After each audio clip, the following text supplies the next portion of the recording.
اللہ الرحمن الرحیم وفی السماء رزقکم وما توعدون۔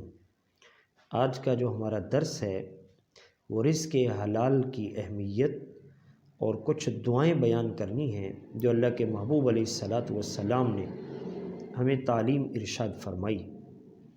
حضرت سیدنا عبداللہ ابن عباس رضی اللہ تعالی عنہما سے روایت ہے کہ اللہ کے محبوب علیہ السلام نے ایک مرتبہ ارشاد فرمایا خطبہ دیتے ہوئے، یا ایھا الناس کلوا مما رزقکم اللہ حلالا طیبا، اے لوگو اللہ نے جو تمہیں رزق دیا تم پاکیزہ حلال کھاؤ۔ تو حضرت سعد بن ابی وقاص رضی اللہ تعالی عنہ جو اس مجلس میں موجود تھے عرض کہ یا رسول اللہ ادعو لی انی استجب لکم، آپ میرے حق میں دعا فرمائیے کہ میں اللہ سے جو دعا مانگوں وہ میری دعا قبول ہو جائے۔ اللہ کے محبوب علیہ السلام نے فرمایا، یا سعد اپنے رزق کو پاکیزہ کر لے، تو مستجاب الدعوات ہو جائے گا، یعنی جو تو کھا وہ حلال کھا، پھر جو دعا تو مانگے گا اللہ تبارک و تعالیٰ تمہاری دعا کو قبول فرمائے گا۔ سبحان اللہ، کتنی بڑی بات کی۔ اور آگے ارشاد فرمایا حضور نے، فرمایا قسم ہے اس ذات کی جس کے قبضہ قدرت میں میری جان ہے، جس پیٹ میں ایک لقمہ حرام چلا جائے 40 دن تک اللہ تعالیٰ اس کی کوئی عبادت کوئی دعا قبول نہیں فرماتا۔ ایک لقمہ حرام چلا گیا تو اس کی 40 دن تک دعا قبول نہیں ہوتی۔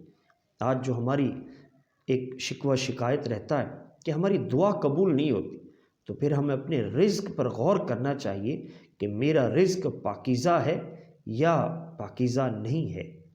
اللہ کے محبوب علیہ الصلاۃ والسلام دعا مانگا کرتے تھے، اللہم انی اعوذ بک من الکفر والفقر وعذاب القبر، اے اللہ مجھے کفر سے بچا، مجھے غریبی سے بچا اور مجھے قبر کے عذاب سے بچا۔ صحابہ نے عرض کیا، یا رسول اللہ کیا کفر کرنا اور فقیری غریبی یہ برابر ہے؟ حضور نے فرمایا کیا برابر نہیں ہے؟ بندے پر جب غربت آتی ہے تو کیا اس کا ایمان سلامت رہتا ہے؟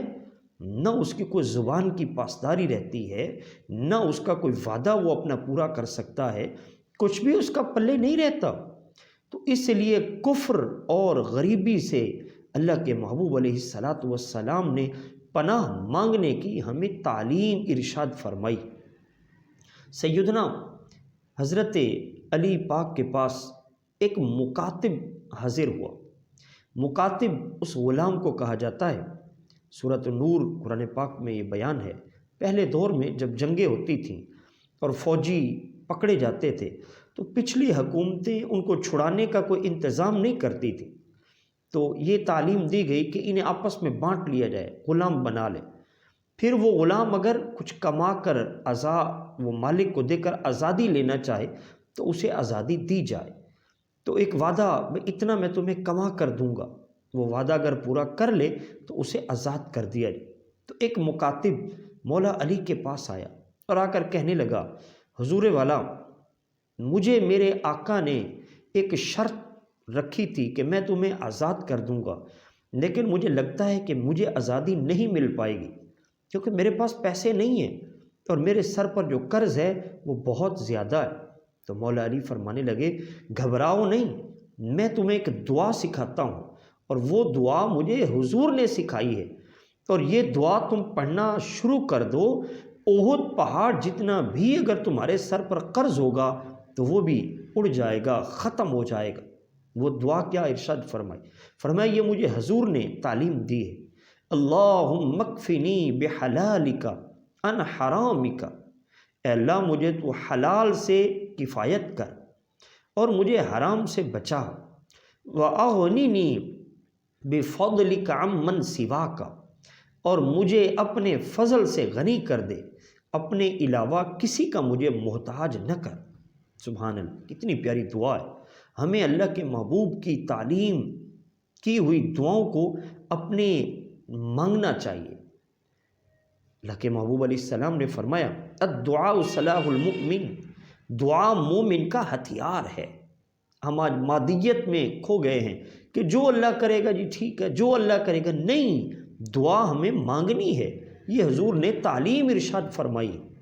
اللہ کے محبوب علیہ الصلاۃ والسلام کی بے شمار دعائیں منقول ہیں۔ تفسیر الدر المنصور کے اندر امام جلال الدین سیوطی علیہ الرحمہ اپنی 5ویں جلد صفحہ نمبر 10 پر امام ترمذی علیہ الرحمہ سے ایک روایت لے کر آئے کہ اللہ کے محبوب علیہ السلام نے فرمایا، میرے پاس جب جب جبریل امین حاضر ہوئے وہی لے کر، تو ساتھ میں رب کا یہ پیغام بھی دیا کہ اے پیارے محبوب، آپ یہ دعا مانگتے رہا کریں۔ وہ دعا کیا ہے؟ اللہم ارزقنی طیبا واستعملنی صالحا، اے اللہ مجھے پاکیزہ رزق دے، ایسا رزق جس میں کسی پر ظلم نہ ہو، کسی پر زیادتی نہ ہو، واستعملنی صالحا، اور مجھے نیک جگہ استعمال کرنے کی توفیق عطا فرما۔ سبحان اللہ۔ حضرت سیدنا امام جعفر صادق علیہ السلام بیان فرماتے ہیں کہ حضرت یوسف علیہ السلام کے پاس جبریل امین حاضر ہو، اور جبریل امین نے کہا کہ اے یوسف، اگر آپ اس جیل سے رہائی چاہتے ہیں تو پھر اللہ پاک کا حکم ہے کہ آپ یہ دعا مانگیں، ہر نماز کے بعد یہ دعا مانگیں۔ وہ دعا کیا سکھائی، اور اس کے بعد پھر یوسف علیہ السلام کو رہائی ملی۔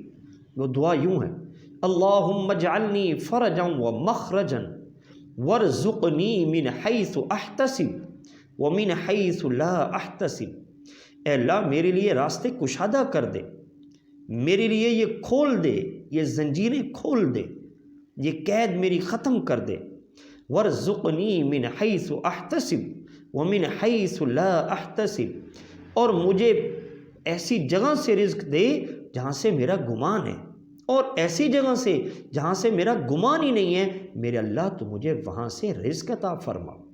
سبحان اللہ۔ ایک آخری دعا جو حضرت سیدہ ام سلمہ رضی اللہ تعالی عنہ، جو ازواج مطہرات میں سے سب سے آخر میں جن کا انتقال ہوا، ان سے مروی کہ اللہ کے محبوب علیہ السلام جب فرض نماز صبح کا سلام پھیرتے تو اس کے بعد جو دعائیں مانگتے ان میں یہ دعا تھی، اور حکم فرمایا کہ اس وقت جو دعائیں مانگو ان میں اس دعا کو بھی شامل کرو۔ وہ دعا کیا ہے؟ اللہ کے محبوب علیہ السلام دعا مانگا کرتے، اللہم انی اسألک علما نافعا، اے اللہ میں تم سے علم نافع کا سوال کرتا ہوں، ورزقا طیبا، اور پاکیزہ رزق کا سوال کرتا ہوں، وعملا متقبلا، اور ہر وہ عمل جو میں کروں وہ تیری بارگاہ میں قبول ہو جائے۔ اللہم انی اسألک علما نافعا ورزقا طیبا وعملا متقبلا۔ تو ہمیں اپنی یہ دعائیں اپنے معمولات میں لے کر آنی چاہیے، اور اللہ کے محبوب علیہ السلام کی تعلیم کردہ ان دعاؤں کے مطابق انشاءاللہ عز و جل روزی کے رزق کی انشاءاللہ فراوانی ہوگی۔ اللہ تعالیٰ عمل کی توفیق عطا فرمائے، آمین بجاہ النبی الامین وصلی اللہ تعالی علیہ وآلہ وسلم۔